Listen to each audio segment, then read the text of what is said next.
Okay, so hello and welcome everyone to the day 3 of Asia Connect SDON Software Defined Optical Networks Training event. And today is uh, Wednesday, the 27th of October, and we are we are about to start the proceedings of our day 3.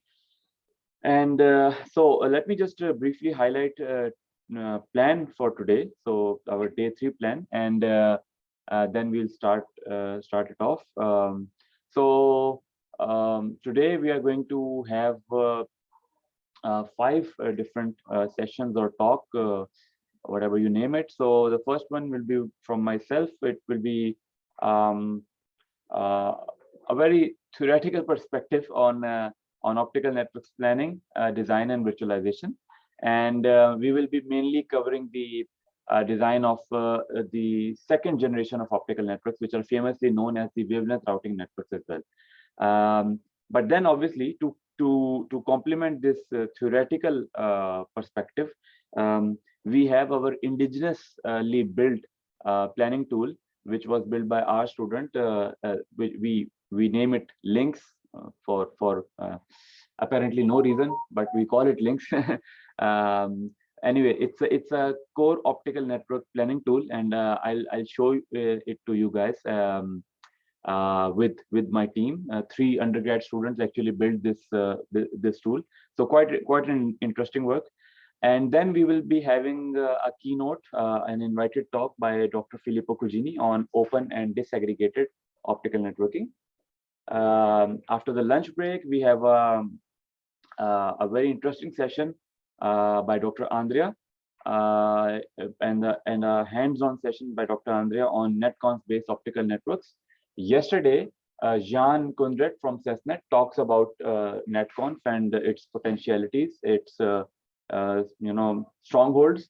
So Dr. Andrea will build up on it, and in the end, we will have again a very interesting session. Not so we are carrying 2 different 2 different directions. One is optical, other one is software defined, and so sometimes they merge together in one of the talks, sometimes they stay apart. So the last one is the talk by Mr. Abdullah Feller Nyang, a researcher in my lab from Gambia. So good to have international participation in my lab, and he will be talking about the benefits and of or the networking benefits, especially in terms of openness when we use containers with Dockers. So pretty eventful day ahead of us. Let's start. I hope you can see my screen. I should have asked it. Should be the first thing I should be asking, but I hope you can see my screen. Otherwise, there would have been a complaint right now, and you can hear me as well. So let's start. Okay. So let's move. As I said, according to the agenda, let's move to our first talk, which will be a bit theoretical, and I will try my level best not to bore you guys, but so okay. So okay. Yeah, let me just jump right into the main slide. That's where the real stuff starts. So yeah, as you can see, that's the outline of what I'm planning to cover today in my talk. So just to bring everyone on the same page, and just to tell everyone what are wavelength routing networks, we will first take a path to reach there. And for that, I will just very briefly in 3 to 4 slides discuss the evolution of optical networks. Okay, so the first generation, the second generation, the so-called imaginative third generation, and then I will talk more about the wavelength routing networks, which are the second generation, and then the WR network design. So the wavelength routing network design is divided into 2 parts. The first part is logical topology design, and this is where optical network virtualization takes place. And the second part is routing and wavelength. Okay, these are the two design phases of wavelength routing network. Okay, I mean, that's how the core optical networks are being planned. And then if you would be having some time, I will shed some light on the differences.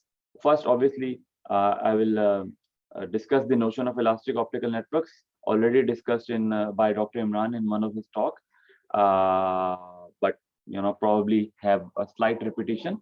But after that, I will discuss the difference between the planning and design of elastic optical networks compared to the wavelength routing networks. Okay, so and then in the end we will be having questions from the audience. Okay, so let's start off. As I said initially, just a brief history, just few slides on the evolution of optical networks. But before that, obviously, that's the telecom network hierarchy. I mean, each and every one of us, I'm sure, know about it. So traditionally, most commonly, the telecom networks are divided into this kind of a hierarchy. So we have a backbone network, we have a regional network, we have a metro core, and then we have access, and then we have the end users, okay, which are the source and sink of our information. So so the end systems or even the data centers, they are the edge of the internet. And so what will be we will be mostly talking about today will be basically the design of backbone network, and somehow to some extent the design of regional and large metro networks as well, where we have large rings or large partial mesh topology present, all optical. And but obviously we will not be touching upon the last mile and towards the user end. Okay, so again, to be very clear, we will be discussing planning and design and virtualization in the aspect of core or backbone optical networks. Definitely it applies to the regional and metro if they are also of the same size. Okay, so I mean, we know backbone networks interconnect different regions and countries covering thousands of kilometers, and this is pretty much an introduction that is known to everyone. Such long distances between nodes require amplification. Definitely, you need to have OLAs in the middle, optical inline amplifiers. You need to have sometimes regeneration as well. Okay, so regenerators are placed there, and nodes are the points in the network that source or terminate and switch traffic. So either a node is a source of traffic, or a node is where the traffic is going to terminate, or a node is in the middle. If it is an intermediate node, then it is going to switch the traffic. It is neither a source nor a destination switching the traffic. And backbone network is may serve several network operators, each having millions of users. So that, I mean, it depends on the footprint. Obviously, we have very large footprint available as well. For example, take an example of Google B4 network. It's huge footprint, so that actually covers millions of users. And backbone network is normally designed as a mesh of alternative rings. So gone are the days when the backbone networks are designed in the form of rings. Now if we recall the day one when PERN and other NRENs were representing their network topologies, their NREN topologies, we saw most of them were partial mesh, not rings anymore, because the bifurcation actually gives you protection, survivability of the network. So there are alternative paths which you can look into, and in that way the network is more resilient to errors. So which is obviously required, because the optical networks, they generally run with a reliability of 99.9999. We talk about the number of nines after the point, so that's why the resiliency is very important. Okay, budget is also very important. Yeah, budget is also very important. You're very right. But the thing is that there will be a massive impact on SLA if the downtime even goes in some minutes. So that's why those nines are it's a trade-off. You're very right to point it out, but those nines goes beyond sometimes the budget. So the meeting the SLA is very important. So, but thank you for the pointer. Yeah, absolutely right. Right. So talking about the evolution of optical networks, if we go back, maybe mid 80s somewhere, the optical networks used to be opaque, okay, and very short reach. Optics was only used for transmission and providing capacity, because definitely when the optical fiber communication started, it offers huge capacity as compared to the existing transmission media. So definitely, in fact, the first network segment which embraced optical fiber was core. Okay, then later it comes to regional and metro, and then now it has started to make inroads into obviously the access network in the form of FTTH or PON, and even in the edge in the form of optical data center interconnects. So now optics is in every segment of the network, but the first segment that embraced optical technologies was the core of the network. But initially it was used only providing capacity, okay, because in the core you need a large capacity, you need more transmission reach. So initially this was what was being done, but the network was opaque, totally opaque. By opaque we means that uh, when a source transmitted an optical signal, and if let's say it is not destined to the immediate next hope, let's say it is destined from here to here somewhere, then the signal cannot remain entirely in the optical domain, okay, in the intermediate nodes. So at the intermediate nodes you need to do this OEO conversion to electronic. Then the electronic domain serve you the intelligence, the capability of routing and switching and making intelligence decisions.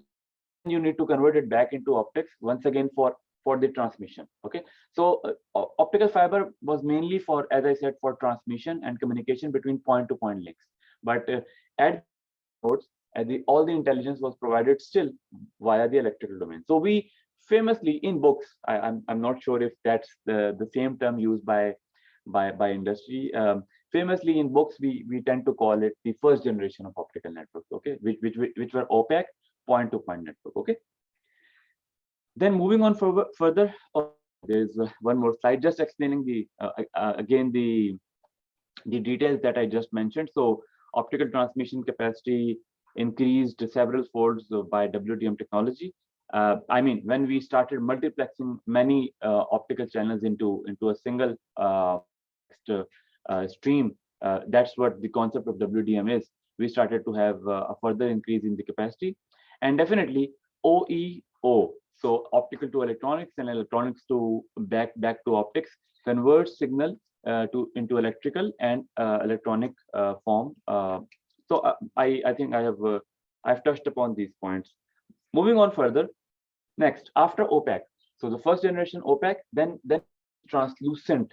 Okay, I will talk about managed reach later. First, the term translucent. Okay, so the term translucent basically means that some of the functionalities were now being managed by optics. Okay, some of the functionalities, not all of them, but some of the functionalities. So for instance, in the first generation, the routing, the switching, the synchronization, the regeneration, everything was done by the electrical domain.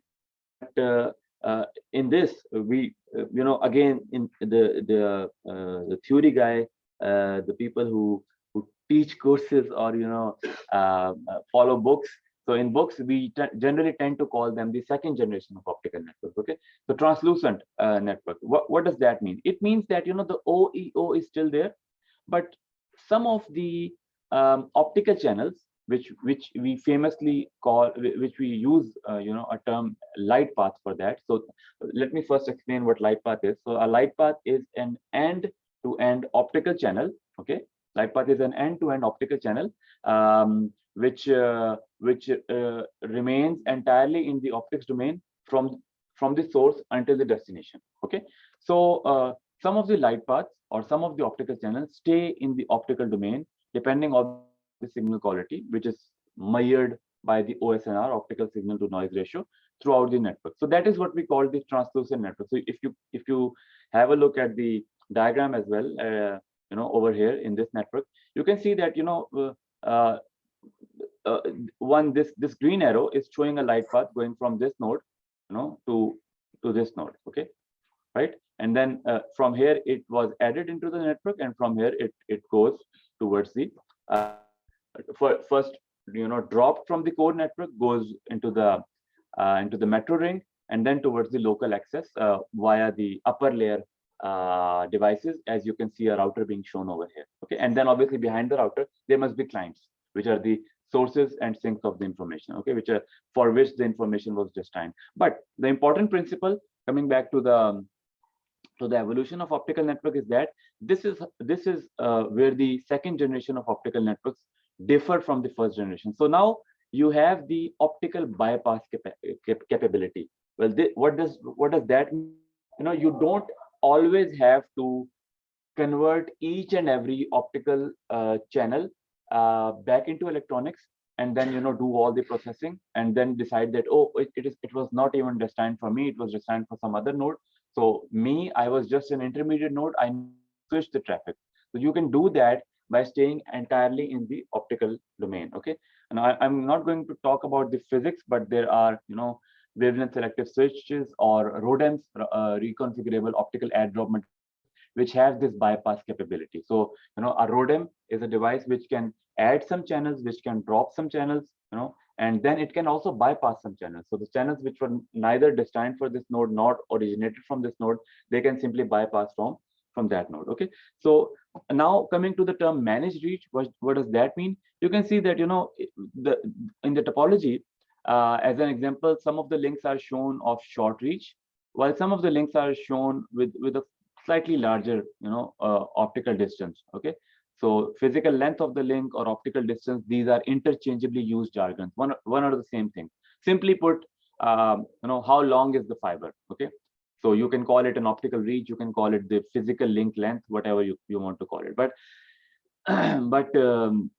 but in those links, you can see that there is still a need for OEO, because as we mentioned, it depends on the signal quality. Okay, so you have to maintain a certain quality of service, and in optical networking, the best parameter to measure the quality of service is OSNR, optical signal to noise ratio. So whenever you see that the OSNR is less than the receiver sensitivity, you need to do this OEO. Okay, now here this OEO means regeneration. Even up until today, to the best of my knowledge, whenever you need to regenerate the signal, you still have to go to the electronics domain. You cannot do that by staying in the optical domain. Okay, so you can bypass the signal, which means you can switch the signal in the optical domain, but still there are some capabilities which are not available in the optical domain. And to perform regeneration basically means you need to perform the 3R. Okay, retiming, reamplification, and resynchronization. Okay, only 1R of those 3R. Okay, so this OEO here refers to the regeneration. Okay, and this regeneration means 3R, performing the 3R operations: retiming, reamplification, retiming, and resynchronization. Okay, you need to have actually a fresh copy of signal, again, just like it was originated from the source node. Now the reamplification, okay, you amplify again, that can happen in the optical domain. Okay, so if you want to replace this OEO with an OLA, it is possible. You can have an optical line amplifier here, ATFA, LBM road fiber amplifier, or Raman for that matter. Okay, you can have an if you have a ATFA or Raman, if you have an optical line amplifier over here, then you can have 1R. Okay, in the optical domain, but you don't have to go into the electronics domain. But if you want a fresh copy of the signal, you need to have retiming and regeneration as well. Then you need to have this OEO, and the signal again will need to go to the electronic domain, do all the processing, and convert back into the optical domain. Anyway, my point being, translucent networks, some of the optical channels will stay entirely in optical, and the light path can go from source to destination without being converted into electronics. Okay, so this was the difference between first and second generation. Yes, please, Fahmi. Yes, we are basically converting the signal from optical to electrics for the 3R operation. Yes, mostly. Yes, but Yes. We are basically moving towards fiber to achieve the high data rate as well as to the large usage of data. Yes. But when we are converting from optical to electronics, so we basically are also not compromising the data speed, because this is a bottleneck of speed and as well as data. Because when we are going to convert the signal into electrical, then we have to constrain our signal from 10G to 40G to 1G. Perfect. Okay, let me elaborate further. Thank you very much for the question. This just happens at a node. The transmission stays entirely in optics. So we will never, sublet or give up the capacity that optical networking, the data rate that optical communication is offering to us. So there will be generation site here, just a site. So what will happen is that you will stay entirely in optics, exploiting that high data rate that fiber has to offer, and then at that site, just to give signal a breather, just like we stay when we are on the long route, on the rest area, just to give that breather to the signal, we generate it, but no transmission will take place in the electronic domain. So the data rate problem will never occur. So this conversion will be happen in some hardware. In some hardware, yes. Okay, that's the. You can say like the box. Yes, exactly. There is a box. You can just let's not dive into the box. What happens inside that? That's actually not the mandate of the talk as well. But I think you got my point. So no transmission happens in electronics. Thank you very much for the question. Now hardly we use OE. Now hardly we use OE. Yes, hardly. Using C-band and using EDF. EDF. Mostly we do things with 1 hour. Okay. So the reamplification, as sir mentioned, is enough. We just reamplify the signal, and the reach is even. That's why we're using C-band for longer long haul. Okay, so the reach is quite long right now. Yes, please. We are used to. There will be conversion, OE conversion. Yeah, but sir, what I in the topology, the purpose of showing the router is the upper layer topology as well. So the optical layer is providing the underlying physical infrastructure to the upper layer, which is the IP layer, and so the client traffic obviously is behind those routers. So it's just to show that the sources and sinks of the information is coming from somewhere from the upper layer. But we are talking in the technological perspective, what we discussed only stays on this topology. Okay. So thank you. Right. So as already discussed, a question that now what we are trying to achieve is that we are even further going to leverage by staying in the optical domain, as already pointed out by Dr. Shahab. So what improvement? Now this is still second generation of optical network, but the improvement we bring is that from translucent we go to the transparent, or what you say, an all optical network. Okay, so here we have optical connections. Again, as I said, we term light path for them. So the light path, they stay in the optical domain throughout the network, and we do by leveraging the benefit that ETFA has to offer. Okay, so ETFA is one of the key invention in the history of optical communication, and because of it, we are able to amplify the signal without going into the electronic domain. So that's why most the reach even extended further. So you can see, we have light path, going from one node to another node, one node to another node, and one node to another node. Okay. Right. So now, what are the network elements that enable such kind of a network? Okay, the one that we are seeing right now in the slide. So we definitely need a device, as I mentioned, which is called ROADM, and at a large scale, ROADM is generally of 2 degrees. So we have a one input fiber, one output fiber. Okay. Again, I'm talking about the way things are being presented in books. So maybe the industry guy, they slight their imagination about these devices may differ slightly, but I think the underlying concept will stay the same. So a ROADM of degree more than 2, we call it an optical cross connect. Okay, so what an optical cross connect offer you is something like that. So it offers you capability of adding some new channels from a site node, capability of dropping the channels on that site node, and the capability of optically bypassing some of the channels at that site node. Okay, so some channels are being dropped, some channels are being added, and some channels are being bypassed, which are not destined for these nodes. So imagine this happening over here probably. Okay, so some of the channels are being bypassed. Okay, right. So the optical layer, the features that it offers us is that, let's not touch upon, it's quite a wordy slide. Some of the features, let's just touch upon them. So transparency, obviously, light path can carry data traffic at a variety of bit rates and in a variety of protocol formats. So a light path, an end-to-end optical channel, is independent of the traffic generated by the client layer. Okay, it's totally independent. So it don't actually care whether it is a traffic by a Sonnet ADM, traffic by an IP router. It just carries the traffic in a variety of bit rates from one in a variety of protocol format, obviously, which are embedded inside via different headers, and in a variety of bit rate as well. Second feature of the optical layer, that is the wavelength reuse. Okay, so just like we all know the frequency reuse concept in the that was introduced in the GSM technology. There is a wavelength reuse concept as well. So two light paths can use the same wavelength on different links. So for instance, if we go to this topology, in fact, this entire topology can be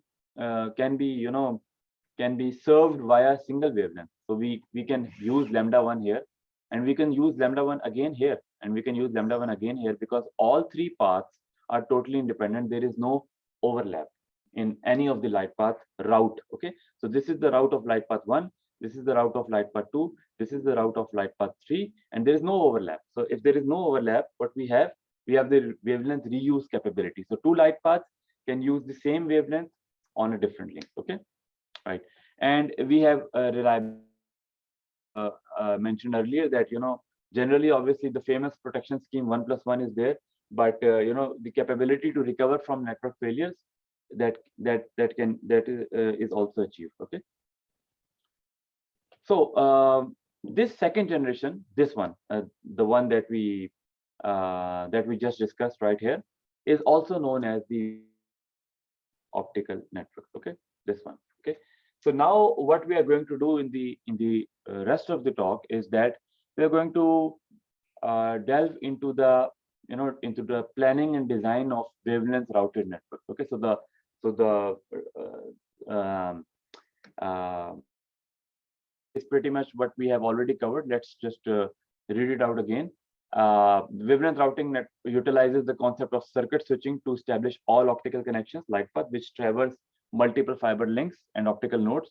A light path is realized by finding a path. Now, the bullet point 2 and bullet point 3, these are the two bullet points which are referring to the two design routing networks. Okay, which we are going to discuss in the rest of the talk. Okay, so the point 2, a light path is realized by finding a path between the source and the destination and assigning a free wavelength on all the links of the path. Okay, so first we need to design the light path. We need to see how many light paths we need. Okay, and that depends on the amount of demand, the amount of traffic from the client end. Okay, and then after designing the light path topology, find a free wavelength and a route as well. So these are the two phases that we call topology design and routing and wavelength assignment. So these are the two phases or two steps of the wavelength routed or the second generation optical network planning and design. Okay, so the selection of the path and the wavelength to be employed by a light path is an important optimization problem known as the routing and wavelength assignment problem. Okay, so let's talk more about these two design phases. Again, the first one, LTD, logical topology design. There are different jargons used for this phase. You may see people calling it virtual topology design as well. You may see people calling it virtual network embedding problem, virtual logical topology design problem, or virtual network design problem. So all these are the same thing. Okay, whether you call it logical topology design problem or virtual network embedding problem, the point is the same. What is it? Okay, your input, given a node to node traffic matrix. Okay, find the best logical topology, which means the best set of light path in terms of a particular optimization objective. Okay, so you are given a node to node traffic matrix, and this node to node traffic matrix is coming from the upper layer. Okay, so demands are being driven by from the client end, okay, from SONET, from IP routers, from ATM networks, whatever it is, okay.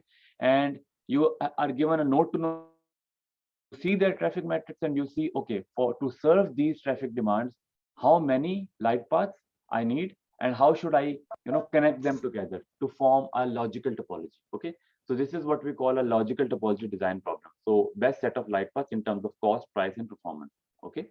And then once you have you have end-to-end connections, but definitely if you have decided to have an end-to-end connection, not necessarily does that mean a physical path available as well. That's an end-to-end connection for the upper layer, okay. That's how the IP router sees that, probably, or maybe the SONET switches sees that. But then you have to find the physical route for that end-to-end connection, okay. And I'll give in the next slide a couple of examples to make it more clear, okay. And by finding a physical route, you will find the set of fiber on which this light path will traverse, and then you need to assign the wavelength, okay. So that is what we call the RWA problem.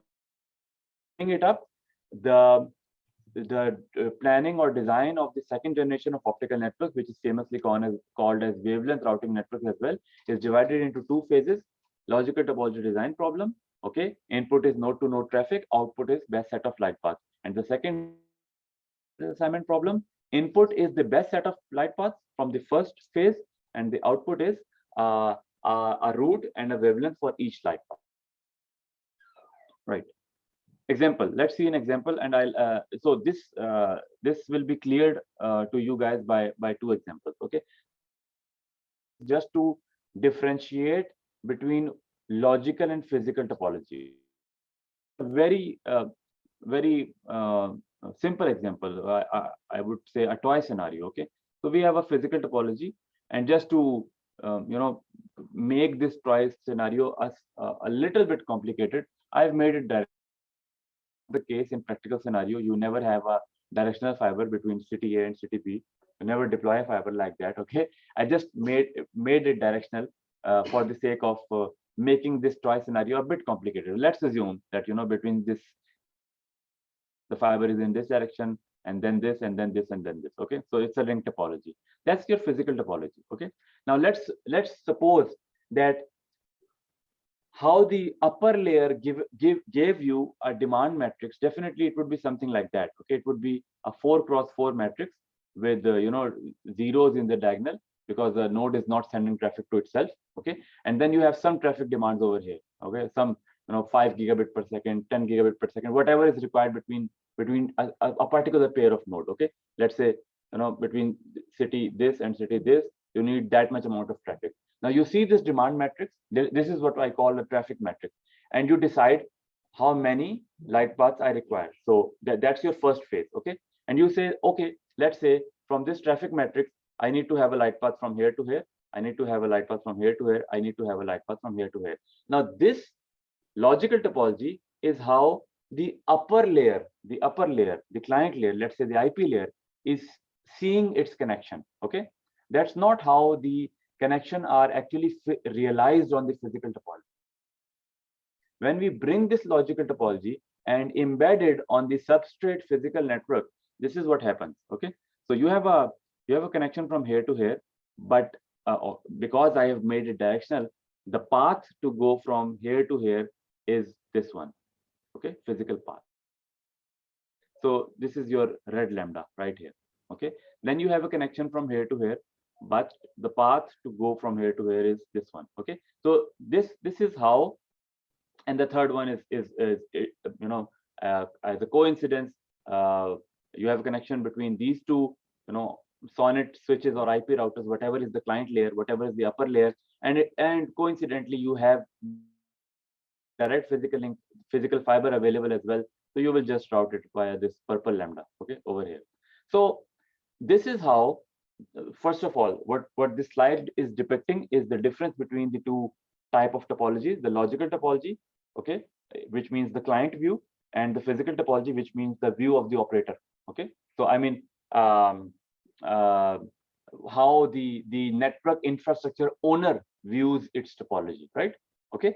And then what is embedding of logical topology on substrate physical topology. Okay. Second example, a bit more complex. Okay, and this is generated by my own code, C language simulator. So on the left, you see the logical topology, the actual, this was a toy scenario, and this is a real example. Okay, so on the left, you see the logical topology of Deutsche Telekom. Okay, so the core German network on the left, and on the right, you sorry, the physical topology, logical topology. Okay, so again, if we now this right in front of you is actually the output of the entire process. Okay, now what would be happening under the hood is that first you must be having this is, by the way, 17 nodes network. Okay, so a German network is 17. A German demand matrix will become 17 cross 17. Okay, so first you will be having a 17 cross 17 traffic matrix from the upper layer, by IP routers or by SONET switches, whatever. Then by looking at that demand matrix, you would have done exactly the same like this.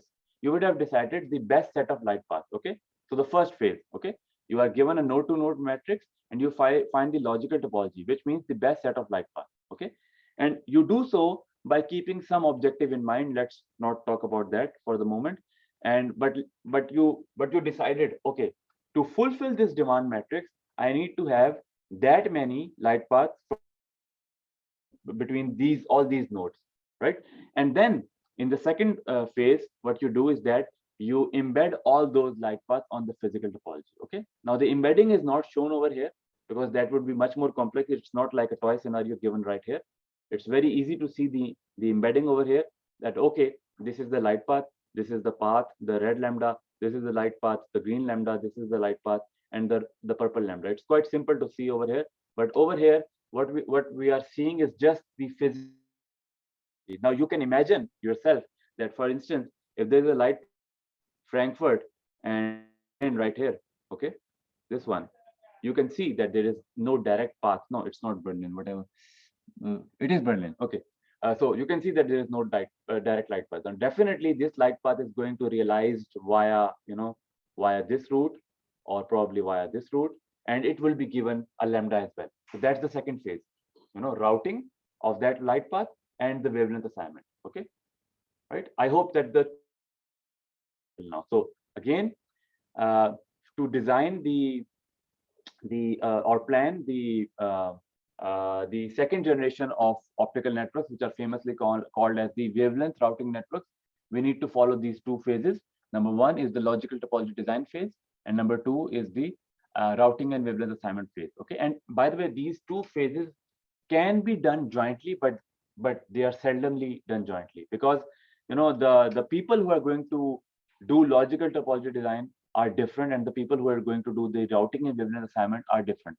The people who do logical topology design are the clients.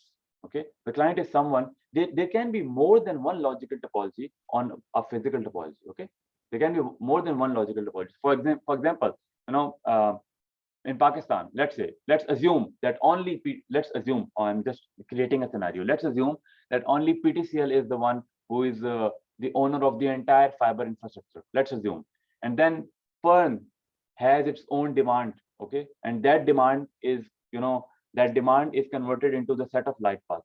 Okay, which means just say to PTCL that we need connections from here to here of that many data rate, from here to here of that many data rate, because we have traffic, that much amount of traffic. Okay, so that is the PERN logical topology.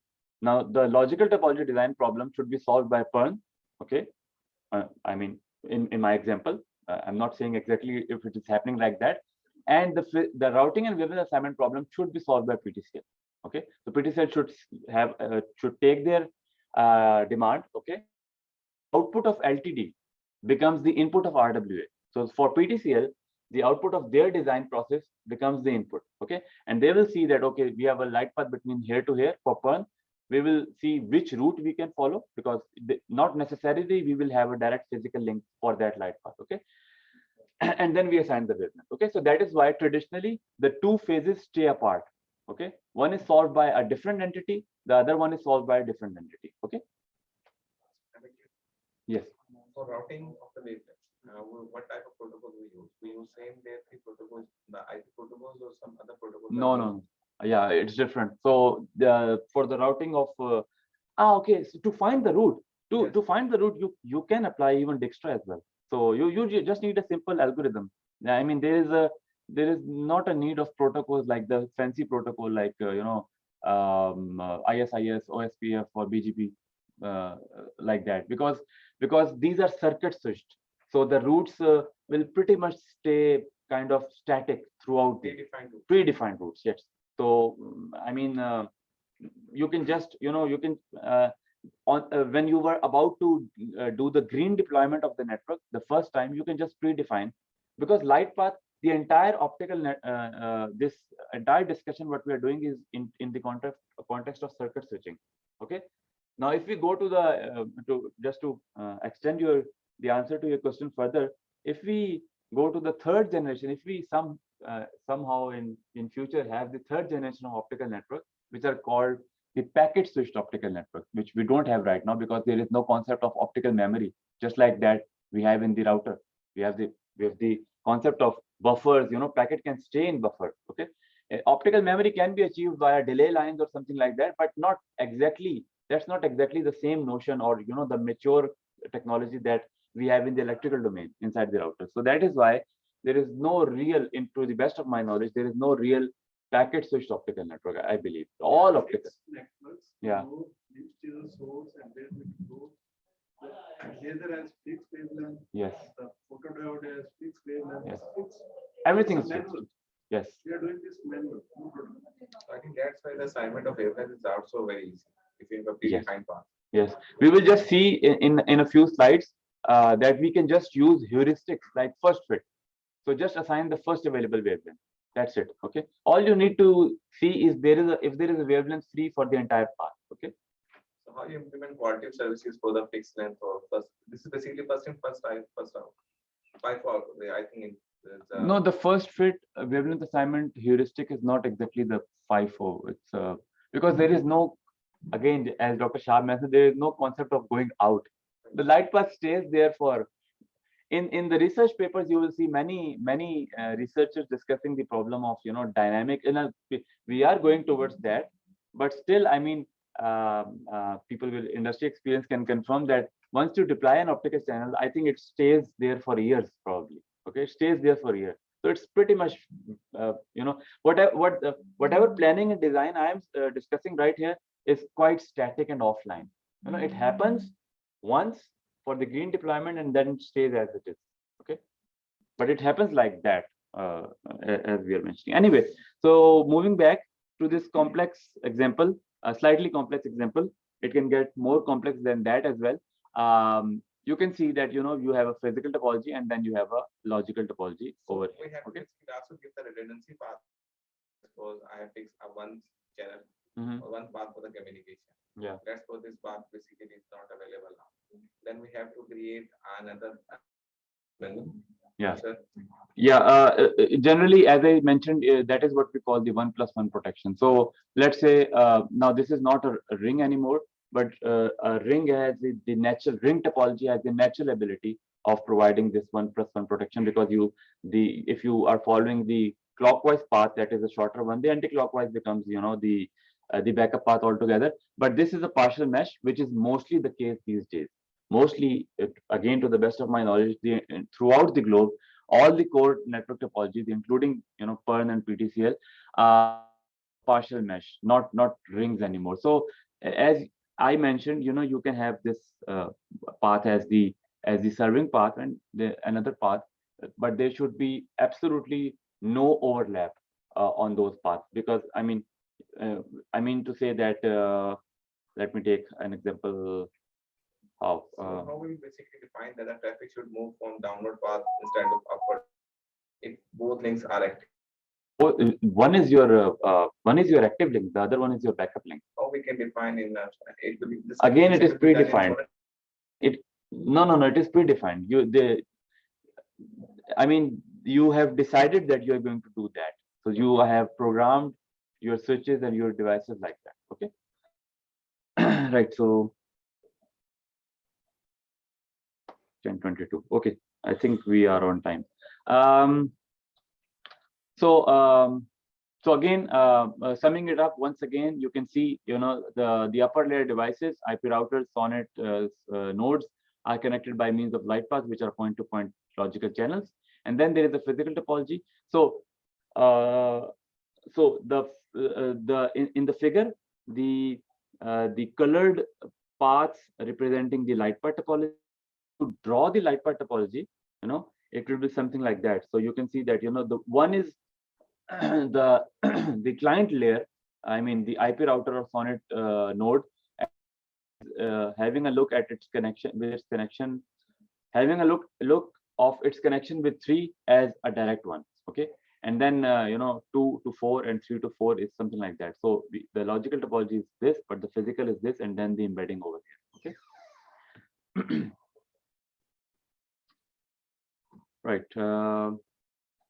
I have already discussed this point that can be they are coupled problems. Okay, because LTD is the input of RWA, but in reality they are disjointly solved. Okay, so you cannot, although they are coupled, but in reality they are solved separately, because the one who is solving the LTD is someone else, is basically the service provider has to solve the RWA problem, and the client, generally the customers, must solve their LTD problem. Okay.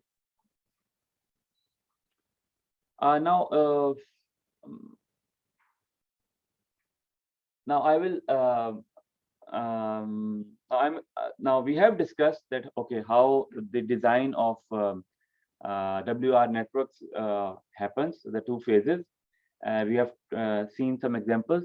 In the next few slides, we will discuss the method to do so. It may get a bit boring for few of you, but that's pretty much the research methods adopted so far. So again, probably the industrial in the industry, maybe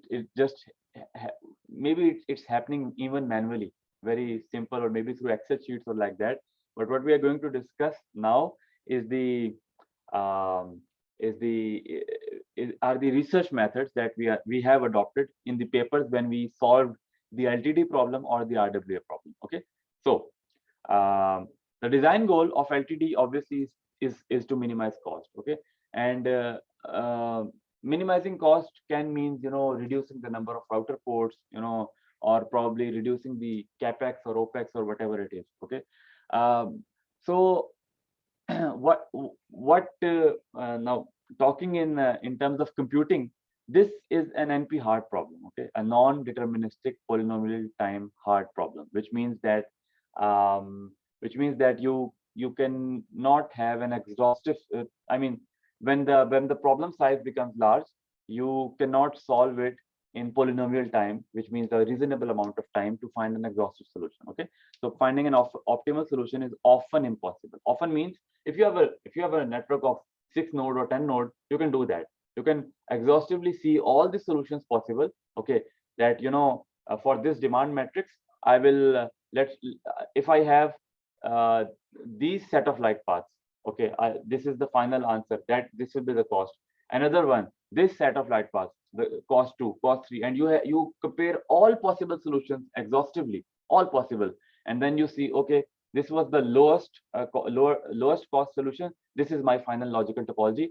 So that is possible, but often impossible means when the problem size goes large, NP hard becomes intractable. Okay, so generally the approaches that we use is we solve the problem with greedy heuristic algorithms. Okay, for that problem, our constraints are generally I have omitted the part, by the way, where we discussed the algorithms. I think it's not suitable for the talk and the venue, but I will just throw some light upon what are the constraints and the objective functions that can be considered if you design one such problem. Okay, so the constraint would be definitely you need to see if there is any limitation on the number of receivers, transmitters per node. Okay, you need to see if you want to do the grooming of the traffic, which means sub channels groom together over a single lambda, and you need to see the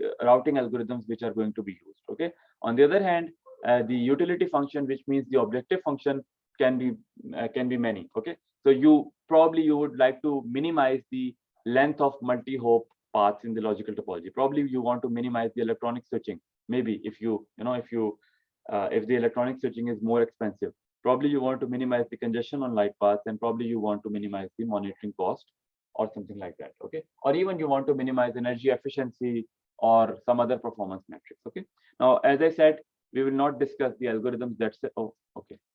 Okay, I have one example. Okay, sorry, I have one example here. Genetic algorithm, right? So let's see. Again, a very simple toy scenario. You can see over here. This is our traffic matrix, which we are calling our demand matrix. Okay, it's coming from the upper layer, from the client layer. Let's say the client layer says that, okay, from node 0 to 0, no traffic required, 0 to 1, 20 gigabits, 0 to 2, 10, and up to so on. Okay, now what we can do is that we can run genetic algorithm, and not going into the detail of what that is. The genetic algorithm produces the chromosomes. Okay, and they are different chromosomes, and they are being produced by the algorithms randomly. Okay, so let's say, this is light path from node 0 to 0. Obviously no light path required, and it's randomly produced. Okay, light path between node 0 to 1, 0 to 2, 1 to 0, 1 to 1, 1 to 2, 2 to 0, 2 to 1, and 2 to 2. And similarly, these chromosomes are reproduced. Now you can intuitively imagine running the genetic algorithm for a much larger topology. Okay, the German network that I showed, in that scenario, the chromosome would be 17 cross 17, this chromosome. Okay, and because you have the demand matrix, so the chromosome is representing what? Whether there is a light path between this particular source destination pair or not. Okay, now now all these chromosomes are being converted into their respective logical topology. Okay, like this one produces this one produces this, and this one produces this. You can see that one of them is unfeasible. Why unfeasible? Because the random chromosome produced by genetic algorithm is not even able to or sustain the traffic matrix. Okay, now that can happen because the algorithm is kind of blind, right? The algorithm is blind because the algorithm do not see genetic is working as per its natural evolutionary process. Okay, genetic is not seeing the traffic matrix, the demand matrix. But after that, what we are feeding genetic algorithm is that the chromosome, this one that you generated, is not feasible. So what genetic will do is that in the next population, it will discard this chromosome, and the offsprings will be produced. Okay, the offsprings will be produced from the feasible one. So anyway, again, not discussing genetic because it will go from population to population up until it stops, and then in the last population, the best solution will be your final answer. Okay, so this one is feasible, this one is feasible. Which one is better? I mean, we can see, let's say, number of light paths. Who produces a solution with less number of light paths? 1 plus 1 2 plus 1 3 4 5 6. Over here 3 4 5 6 7. So I mean, in this population, this one is the best one.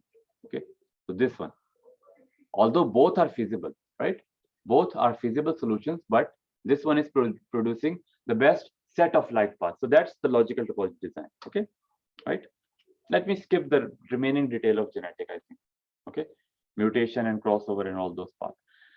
So right, so we saw LTD problem, we saw its importance, the input, the output, and the process to solve it. Okay, and now moving on to the RWA. So formal definition, again, we have already discussed. Just a quick repeat: given a network topology and a set of light path requests, which is coming from the first design phase, the LTD. Okay, let us determine the root and the minimum possible wavelengths. Okay, so two constraints must be taken into account while solving RWA. Okay, routing and wavelength assignment should be solved by taking into consideration two constraints. Number one, wavelength continuity constraint. Okay, a light path must use the same wavelength on all the links along its path. Okay, a light path must use the same wavelength on all the links along its path. So you need to assign the, let's say if you're assigning lambda 1 and the light path is traversing, let's say 3 4 fiber hopes, then you should that should remain the same. Okay, so wavelength continuity, right? This can be uplifted, by the way, with wavelength converters, but let's say let's keep it like that. Okay, let's assume there is no wavelength conversion capability in your network. Let's assume that. Okay, and so in that case, wavelength continuity constraint must be maintained. The second thing is wavelength uniqueness constraint. All light paths on the same link must be allocated distinct wavelengths. So if light paths are sharing a link, okay, if on a physical link, as we know in the C band, we can have as many as 80 lambdas, okay, available. Or if we go to 5 terahertz, we can even have 96 channels on the same physical links. Let's assume, you know, a very what do you say, a very hypothetical heuristic scenario that all of them are being used. Then the lambda should be distinct, assigned distinct lambdas from lambda 1 to lambda 80 should be assigned to all the light paths sharing the same fiber. Okay, so wavelength continuity, wavelength uniqueness must be kept in mind, and then you need to find a root and a wavelength. This is your RWA. Okay, so example, very simple. You can see that, you know, you have just a view of a random topology right here. Okay, and you want to find roots and assign wavelengths. So over here you do that. Okay, so this is one, this is another one, this is another one, this is another one. So you can see that you are having a reuse as well. So lambda red, you know, lambda 1 or whatever it is the number, lambda red is being reused, which is the feature of wavelength routing network. And then wherever you see that the light paths are sharing the same fiber, you need to have distinct wavelengths. Okay, so wavelength continuity, you know, you assign the same wavelength from source to destination, and wavelength uniqueness, all of these constants must be kept in mind when you do the routing and wavelength assignment. Okay, all right. There's a lot of text over here. I think that we have discussed it, continuity and distinct wavelength constraint. Another example over here, again, you can see the reuse of wavelength. Okay, and you can see that the wavelength continuity is also there. Okay, right. If you have converters available, then actually the first constraint is uplifted. Okay, you don't even need to consider the wavelength continuity constraint. Okay, so for instance, you know, you are using lambda 1 over here, you're using lambda 1 over here and lambda 1 over here, and then what you're doing is that you are converting some, for example, you know, lambda 2 is being used right here. Okay, and instead, so there is a light path which is going from C to E. So okay, there are 4 light paths actually. One is from A to E, another one is from B to D, another one is from C to D, another one is from C to E. Now what they are doing is that they are assigning, they are by leveraging the benefit of having wavelength in this node, that they are converting the wavelength, okay, lambda 2 over here, because lambda 1 is not available, and since over here lambda 2 is not available, they are converting it back. So the whole network design is being done with the help of a converter instead of 3 wavelengths by using 2 wavelengths. Okay. Right. I think I can skip this part with conversion. The type of wavelength conversion, you can have, you know, 4 schemes. Input is variable, you convert it into fixed lambda. Input is fixed, converted into fixed lambda. Input is fixed to variable, and variable to variable. We can leave that, and because it's quite a long way ahead as well. I have quite many slides, so let me just move. So in RWA, now in RWA we have two types of RWA problems, right? A few minutes earlier in the answer of a question, it was discussed that, you know, generally the network is, everything is in the network is predefined. Okay, so the number of light paths demands to be allocated is quite predefined. Okay, and they are known in advance. That's what we call the static RWA problem, okay, or the offline routing and wavelength assignment problem, okay. And then there is another problem, which is the dynamic RWA problem, okay, in which now this is I mean, the people from operators can confirm, but again, as I said, in the research we have been discussing it for the past 15 years, but I think, to the best of my knowledge, it's still far from reality of having a dynamic RWA problem where, you know, we have light path demands coming and going just like a Poisson demand process. But I mean, discussing the research aspect over here, we do divide the RWA problem into two sub-problems, okay, the static versus dynamic. So you can say that the static one is the the greenfield deployment, and the dynamic one is the brownfield deployment, where we already have a network running, and then the demands, some of the demands are leaving the network and the new fresh demands are coming into the network. But as I said, still we are far from that. Maybe in some future it will practically happen for the network operators, okay. So for the static RWA, obviously the input parameters which are given a priori, you know them in advance. It's an offline problem. The physical topology and the traffic requirements, okay. So you know everything prior to the deployment, okay. But for the dynamic RWA, because you don't know the entire traffic matrix prior to the deployment, you do need heuristic methods to solve the assignment of wavelength to light path, okay. So this is where all these random first fit, most used, least used heuristic comes into play, okay. So instead of attempting to minimize the number of wavelengths as in the static case, in the dynamic case, the number of wavelengths is assumed fixed, and the objective is to minimize light path blocking, okay. So now let me repeat that the objectives for the two cases are different. For the first case, because we know the demands in advance in the static RWA, we know that these are the number of light paths. We need to assign all of them on the substrate physical network. So for that, the objective is generally, you know, minimizing the number of wavelengths to be used.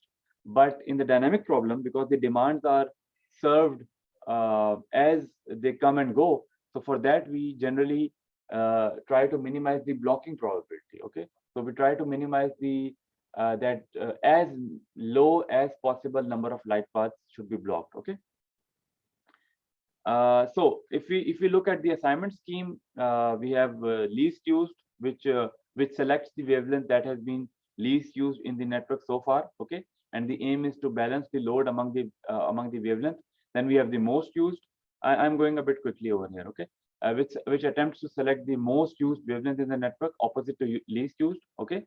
And then we can have first fit and random as well. So let's spend some time on this slide. So on this slide, what you see is that you have an example, okay, of the assignment of all these heuristic algorithms. So again, repeating random, you have, let's say in your system you are using 4 lambdas. You have 4 lambdas available: lambda naught, lambda 1, lambda 2, and lambda 3, okay. So random will choose any of the wavelengths, okay. So for example, you have a request from path 2 to 4, okay. Now path 2 to 4 will go from node 2 to 3 and 3 to 4, and this is the representation of each node, you know. So from link 0 to 1, you have lambda naught available, it is free. Lambda 1 occupied, lambda 2 occupied, lambda 3 occupied. From link 1 to 2, you have lambda naught free, 1 occupied, 2 free, and 3 free, and up to so on for the entire physical topology, okay. You see here, okay, this kind of grayish slab represent wavelength on this link is occupied by a connection prior, okay. Now you have a new demand coming, which is demand from node 2 to 4, okay, P1, path 1, and how these heuristic algorithms differ to one another. Random assignment. Now random assignment will do what? Okay, we have created an example in which all 4 lambdas are free. So what random assignment is going to do, it can choose randomly any of lambda naught, 1, 2, or 3, either assign over here or over here or over here or over here, okay.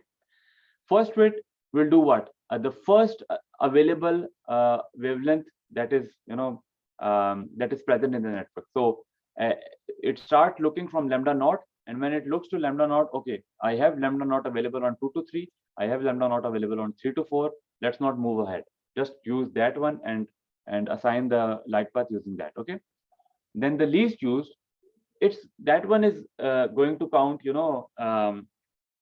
it's through in the entire network, which is the lambda which is least used so far. So lambda 2 is the one which is only used on the fiber from 0 to 1, and it is empty on all the rest of fiber.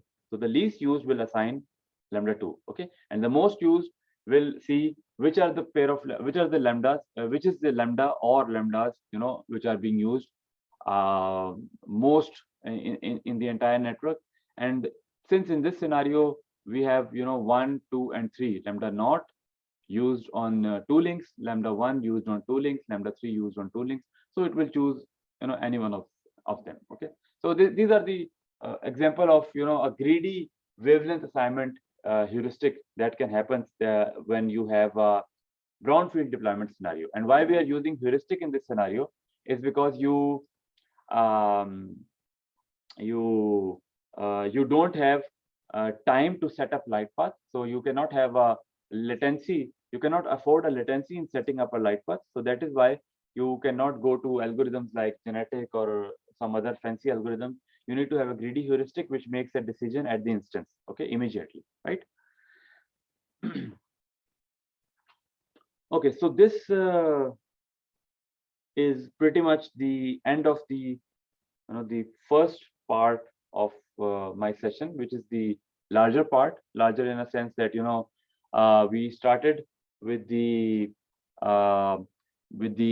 optical network hierarchy. We discussed the evolution of optical networks, and we discussed the 2 design phases, logical topology design and routing and wavelength assignment, and then we discussed them with the help of pictorial representations and examples. Okay, so I would like to stop here for a couple of minutes if there are questions before moving to the next part, which is slightly shorter. I don't know how much time I have. Not much time, so probably anyway. Yeah, questions, please. Sir, nowadays we have fiber to home now. So what will we call it? We won't call it a P2P connection anymore. So what will it be called as? Like in the physical model and the logical model, how will it be represented as? Okay, so again, at the beginning of my talk, I mentioned that the planning and design that we are studying in this topic is totally for the core optical network. Okay, it's not for the access part. So FTTH is the access part. Okay, and the FTTH is realized with the help of PON, passive optical network, and the model is it's kind of a one-to-many, right? So we have a OLT at the central office and the ONU at the user premises, and then we have a one-to-many connection. So that Gulmina will discuss more about her research in the virtual PON topic, virtual passive optical networks, tomorrow. So your question, I hope I have answered your question that this don't apply to the PON use case, PON scenario. There is no, I think, logical or physical topology over there. Okay, these are all physical connections. Okay, I can explain in detail during the tea break. Okay, so Dr. Shahab will further go ahead. Okay, right. So yes, absolutely. You have Lawrence. Thank you for your question, and you have answered your question yourself. Yes. The audience must be thinking that, okay, software defined optical networking, so there is nothing software defined in the entire session so far, right? There is no controller, there is no discussion, and you have thank you for your question, and you have answered it yourself. Yes, in the dynamic RW scenario we can have a controller, SDN controller, and even in the static scenario as well we can have SDN controller which can help in monitoring and telemetry of the network in operation, right? So for instance, it can keep getting telemetry data. We are Again, tomorrow there will be a talk on the use of artificial intelligence and machine learning in optical networking. So we are that's quite a hot topic. I mean, at least for the researchers, for us people, to work on. Apply machine learning wherever you can apply. So yes, the dynamic RWA can be a very good use case for the SDON scenario. Okay, so you have an optical network, you put a controller there, and the controller has a bird eye view of the entire network, and then the controller can help in the deployment of new light paths. Okay, so thank you for the question and answering it yourself. Any other question, please, from the audience or from the people attending online?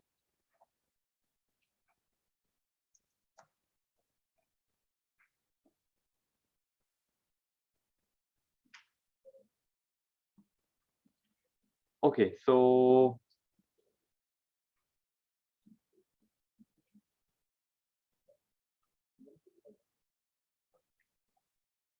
should I stop here or should I go ahead? We have 12 minutes, so I can just We can have a team. okay, everyone is quite bored from this session. Sir, in the OLS, Yes. We only amplify the signal. No? Yes. So to de-amplify at the end. At the Sometimes we use Yes. attenuators. Sometimes we use attenuators. Yes. So that won't that affect any part in the signal, like the wavelength might be affected. No, the wavelength won't be affected. So can we use the regenerative Regenerators? optical regenerators in the line? I don't think there are optical regenerators available. As I said, you have optical amplifiers which perform the re-amplification, but to retime and resynchronize the signal, you need to go to the electronic domain. Okay, and if you do so, then you lose the benefit or the notion of the all optical network which you want to achieve. You want to stay in the all optical domain, right? So you will lose that. Okay. Right. So as per schedule, we have so considering the boring faces in front of me, what we can do is that we can have it a bit early, and so right. Okay. I had some more slides available, but right.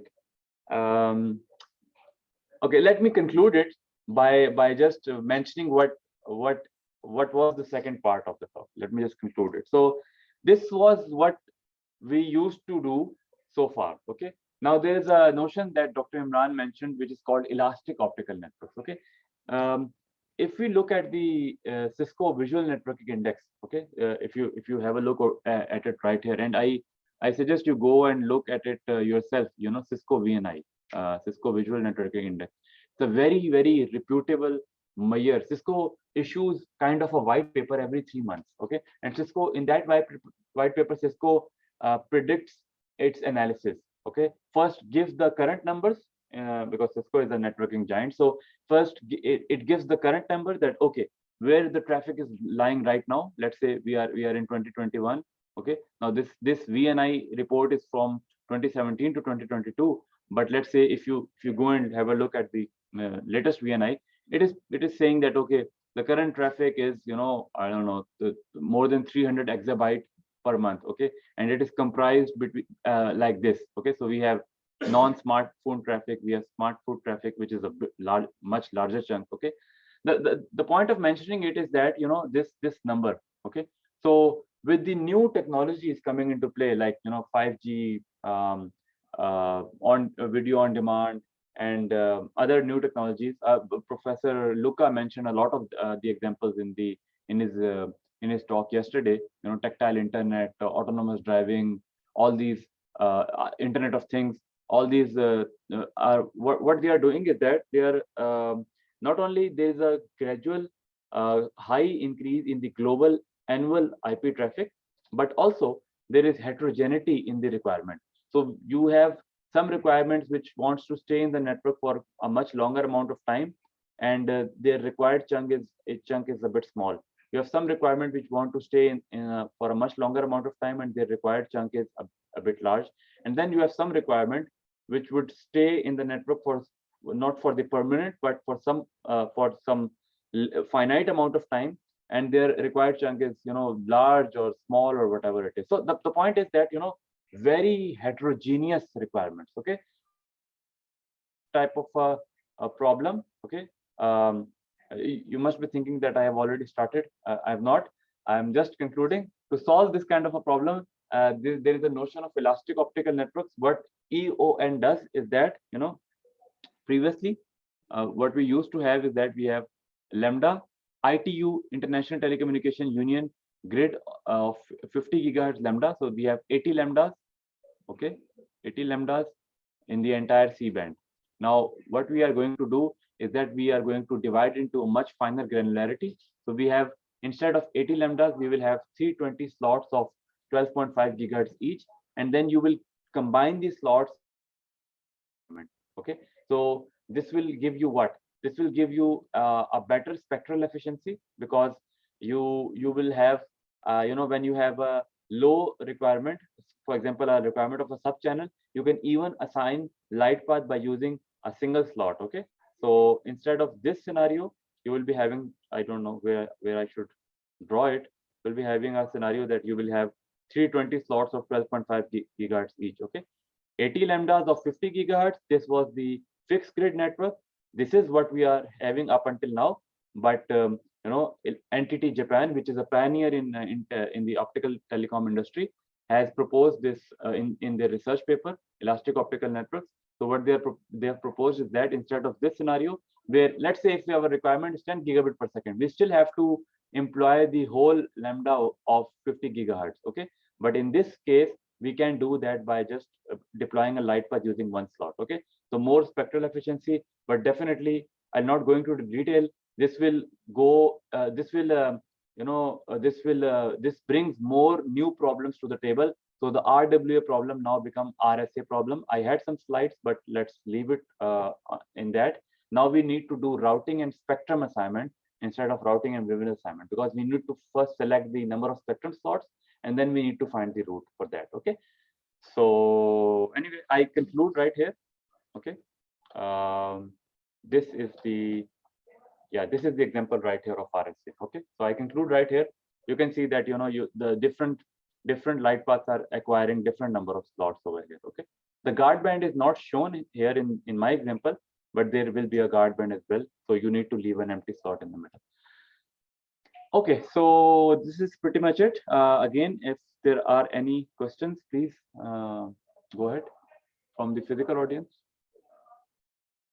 No, they have already asked. From the people online, any questions? This assignment of spectrum depends upon the criteria. Again, you can use the algorithms that were being used in the case of RWA. For example, you can do a first fit spectrum assignment. Okay, and you need to have these constraints: spectrum continuity and spectrum contiguity. Okay, so you cannot assign spectrum slots in such a way that there is an optical channel which is acquiring slot 1, 7, and 15. No, that's not possible. You need to have a continuous spectrum. So slot 1, 2, 3, or 3, 2, 3, 4, 11, 12, 13, something like that. So these are the constraints that you need to consider, and then obviously you can do that by using any of the greedy algorithm that you want.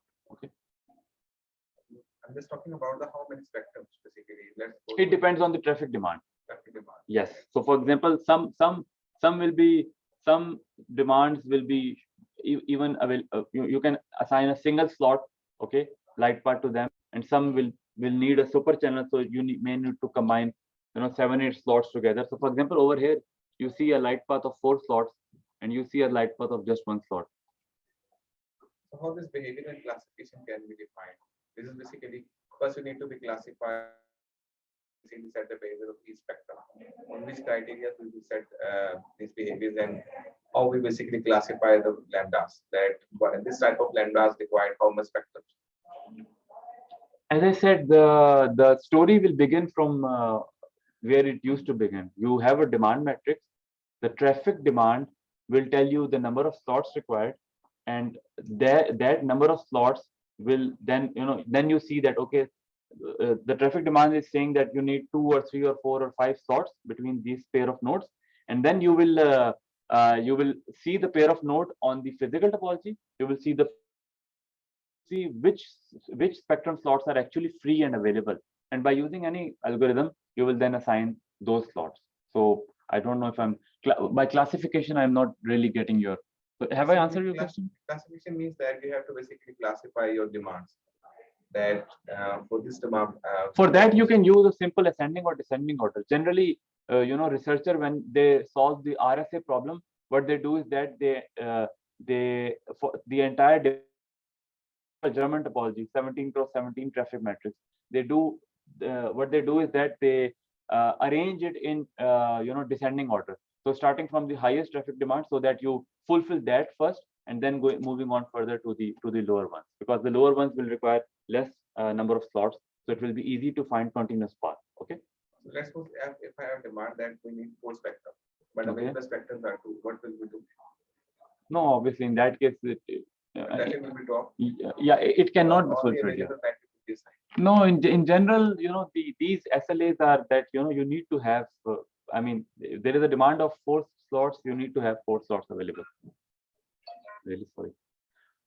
Okay, so to the best of my knowledge, I think it's going to be dropped in that case. Okay.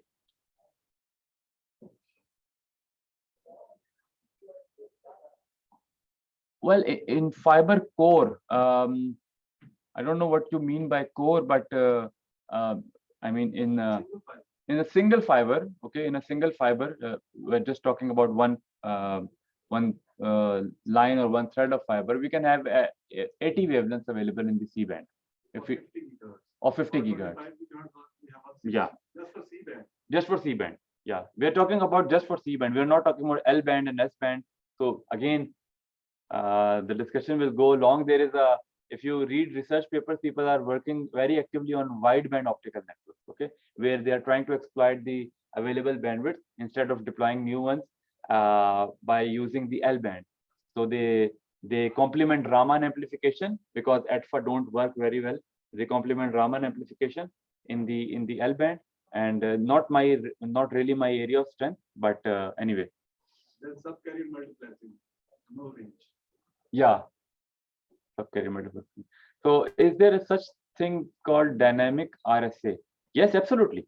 Just like RWA problem is divided into static. If you know demands a priori, that's your static problem. If you don't know your demands a priori, that's your dynamic problem, whether it is RWA or it is RSA. So for elastic optical networks, it is possible that you have a brownfield deployment, your network is up and running, and then you have a new demand coming into the network, and then you need to find the appropriate spectrum, and you need to take care of the constraints, which are continuity and contiguity. Okay, thank you again, Lawrence, for the question. So yes, dynamic RSA is there. Okay, I think now yeah, now actually the clock has also hit 11, so but we have somehow finished the entire session. Can we apply? Yes, please, if there are questions, so can we apply WDM in single mode fiber? I'm not really sure about it. I'll go to the experts. Dr. Shahab, can we apply WDM in single mode fiber? Yeah, we apply. DWDM is for single mode. DWDM is for single mode fiber. Okay. So yes, the answer is yes. Okay. Okay. Please, any further question? You're welcome. Any further question from the online audience?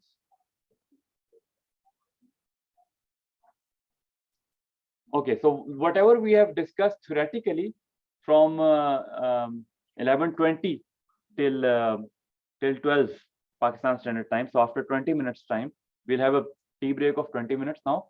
And whatever we have just discussed theoretically, we will show you guys a tool which is called Links. That's the planning tool that has been developed here indigenously by the SEEKS School of Electrical Engineering Computer Science students. So after the break, after the tea break, whatever design and planning problems we have discussed, we will show it to you, and probably use the PERN topology as an example. Okay, so What is the impact of fiber slicing in light path? Again, I'll take that question to the experts. That's the operational level question. I'm more of a networking guy. Normally, we Yeah. consider 2 dB loss. 2 dB loss. Yeah. So yeah, to Dr. Shahab has mentioned that splicing will add generally a loss. And let me continue from that. Now he has given me a pointer. What impact it will do on the light path? Light path design is being done on the quality of service parameter, which is optical signal to noise ratio. Okay. So when you are calculating your link budget, you are calculating your OSNR, you need to add that splicing loss of 2 dB, and then you need to consider, yes, 2 dB per splicing. Yes. That's the, that is the answer. Yeah. Okay. So thank you for the question. Good one. My knowledge is also increased, and thank you for the answer, Dr. Shah. So 2 dB loss per splice, and this means we need to do the OSNR calculation accordingly. Okay, for the light path design. So thank you very much, everyone. If there is any further question, please write in chat, and I think we can, physical audience can move to the tea break. We can have a tea break now for 20 minutes. We'll reconvene in 20 minutes. Okay, with the links demo, right? So a GUI based tool for whatever we have just discussed right now.